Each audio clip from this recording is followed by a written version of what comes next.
Hello and welcome back to this week's episode of the Avoid the Tyrewall podcast. Today we are joined by special guest Chloe Grant. Chloe, do you want to tell us a bit about yourself? Hi, I'm Chloe Grant, I'm 16 years old and I'm competing in the GB4 Championship with Graham Brunton Racing, partnered with Laser Tools.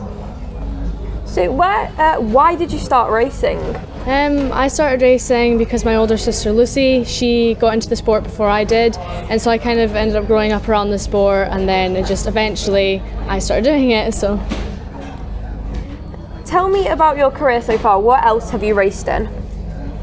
So I did kart racing for 7 years, and then last year I was very, very, very lucky to win the GSCC scholarship, racing in the GSCC at Citroen Saxo. So it's very, very different to what I'm doing now, but it's brilliant. I love it. How did you join the WRDC?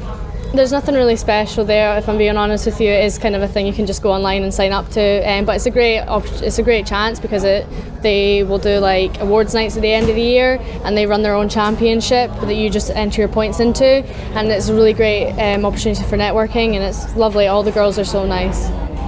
Do you need a significant sponsorship to race in GB4? Yes. Well, it depends who you are. I think we wouldn't be able to do this without Laser Tools or without John Clark Motor Group, so I'm so lucky. Do you feel that being a woman is a disadvantage in this sport? No. I've had quite a few people ask me this before, and I think people can say that guys are born into the world a bit stronger, which is true, but we can get our physicality up to that level. I wouldn't say, yes, some of these guys are stronger than me, but I wouldn't say I've got a disadvantage to them in the car. It doesn't matter who I am when I'm out there, I'm just another driver with a helmet on. What's your end goal? My end goal, it's a bit hard to say at the moment. I feel like making the step to GB4 and single seaters has kind of changed what I wanted to do, because originally I was just going to stick GT route, but if it comes to the point that single seaters there's more opportunities for me, then that would be awesome. But I think GT is still awesome, and it's probably still my end goal. British GT, yes. Who do you look up to? Probably my older sister Lucy. She did stop racing only last year, but just the way she kept going and how quick she was, and I think she does, I don't say it to her often, but she does inspire me to keep pushing and working hard. And actually my driver coach Gordy Much as well, he's improved so much, and if everybody saw the work that he puts into it, I don't think a lot of people actually understand how severe the work he does is. He's unreal, and when he helps me in the car, he's just so good at explaining everything, and he makes me quicker. What's your workout program like? Oh, tough. I've got my own personal trainer, Charlie Reed. She's great, so I have her 2 times a week, Monday and Friday, and then the rest of the day she gives me a program that I have to do every single night for an hour or more. What's the most memorable race that you have A, ever raced in, and B, watched? That's a tough one. I'd say, I'm really not sure about this one, I can't be honest with you. I think there was one time I did really, really well in a kart race and I won it, and it was against like quite quicker guys, so I was really pleased with that. And watching, I'm trying to think, probably some point from BCC last year. I'm sorry, I cannot really remember if I'm being honest with you. What's the most powerful car you've ever raced? These cars. Yeah, my GB4 car is the quickest car I've ever raced or driven. How do they compare to the Saloon cars? Very complete opposites. So the Saloon was front wheel drive, these are rear wheel drive. The Saloon maximum was 100 miles per hour, this is now 140 miles per hour. It's the handling's completely different. I'm lying down, I don't have a roof over my head anymore. It's good though, I do really I love it. What's your dream road car? Ooh. I think I get to drive next year, so it's going to be quite exciting. I think I've got this thing now, I've got a slight obsession with golfs at the moment, I don't know why, but I've got an obsession with them just now, but I am in love with Mustang GTs, so that would probably be the ultimate dream. How do you wind down after a race?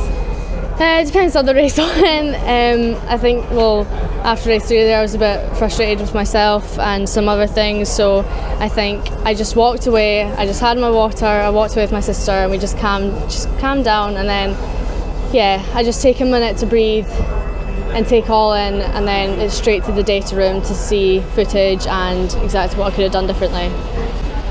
That's cool, they open the sides of the truck.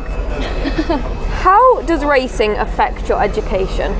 Quite badly, I'm not going to lie to you. It's a lot of dedication doing this. I've missed many days off school, but my school are very, very supportive of it, and they let me have the days off, and it's brilliant. Yeah, I get to come racing. It's worth a shot. Do you think that Logan, who's like very experienced in single seaters, has helped? Having Logan as a teammate, sorry. Yeah, it has helped massively, because obviously Logan's got, well, all the car racing she's done has been single seaters, so she's been great help comparing my footage with her, and just boosting my confidence, because she can tell when I get really nervous before a race, and helps out a lot. Yeah, it's been great. Who is your dream teammate? I feel there's a lot of pressure on me to say this. No, yeah, Logan is definitely an absolute great teammate, but I'm not going to lie to you. My favourite teammate that I've ever had was last year, was my best mate Adam Harding, who's so good. Not going to lie. What is your dream track to drive on?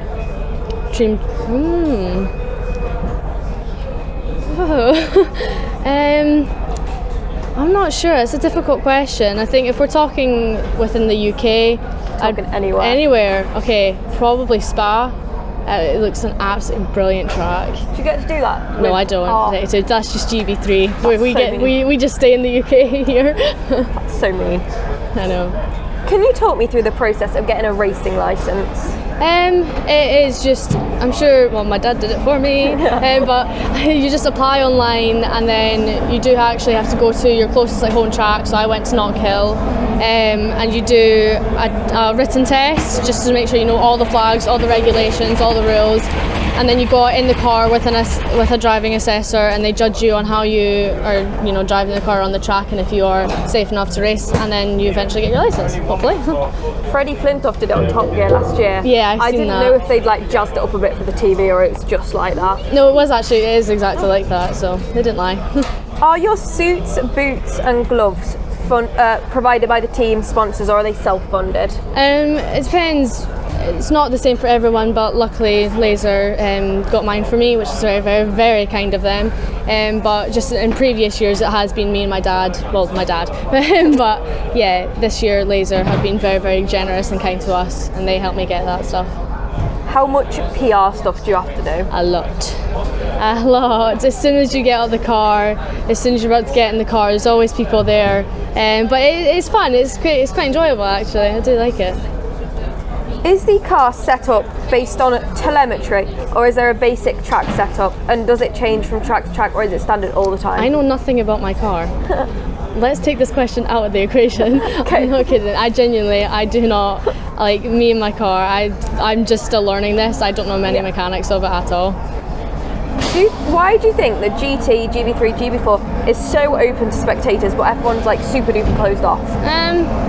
I think it is mainly just because F1, they are celebrities. I feel like people can get a bit more obsessed, you know what I mean? Yeah. Whereas, so if they saw Lewis Hamilton in the paddock with Max Verstappen, they might, just take it too far with selfies and that, and might badgering them.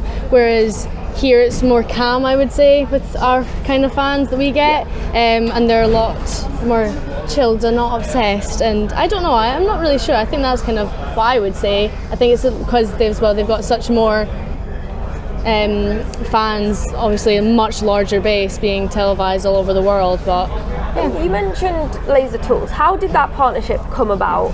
So Logan, she got Laser Tools on board with her last year when she was doing Formula Ford, and then coming into this year, everyone was kind of looking at GB4 as a new championship, looking at it as a great opportunity, and the team owner of Graham Brunton Racing went to go speak to Laser and be like, there's another girl that could possibly do this as well.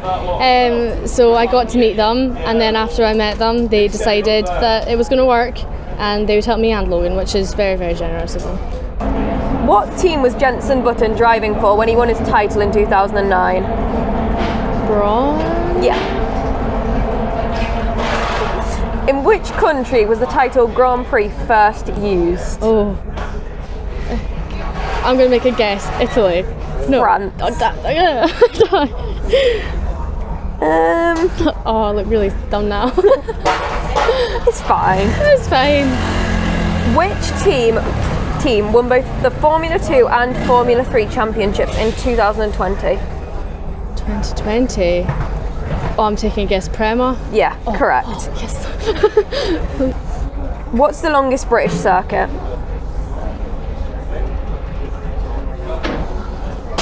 What do you think? Silverstone. Silverstone. What is Sir Stirling Moss regarded as? Regarded as? I'm not sure. The greatest driver to never win a championship. Ah, I've never heard that before actually. How many motor racing circuits, current and former, are there in the UK? Okay, let's think about this. Silverstone, Donington, Oulton, Snetterton, Brands Hatch, Cadwell. It's way more than you think. Pembrey, Knockhill, brain work, please. Oh my goodness, why can't I think? I feel so much pressure. I've been to tracks. Why can't I think? Where did I go last year? Oh, this is so annoying. I've said Silverstone. Oh, 12. How many? 26. 26. Around 26. Oh, wow. What record does Nico Hulkenberg hold as of December 2020? As of December 2020. Well, no, it's more current now, actually. What record? Nico? I don't know. As most F1 career starts without a podium finish. Oh. When was the Hockenheim ring in Germany first used? Good question. It's way later than everyone thinks it is. 2017. 2002. Oh, okay, I was a lot later than everyone else thought. How long is the Nürburgring Nordschleife? I have no idea. 14. No, sorry. No, I don't know. Sorry. 14.2 miles. Can you name this track? Nope. It's not in the UK. No. That's definitely not in the UK. Street circuit. It's not. There was a bit of a scandal last year with tyres in F1. Sorry, that was so funny. Me, Malcolm, shot in. Yeah. Oh my goodness, street circuit. It's like a castle section. My mind's gone to blank. I have no idea. Baku. Yeah, see, yeah, damn it. What was the total? 3. Where you beat Logan by 1 point. Yes. Thank you for watching this week's episode of the Avoid the Tyrewall podcast, and thank you for Chloe for agreeing to do this interview. Bye!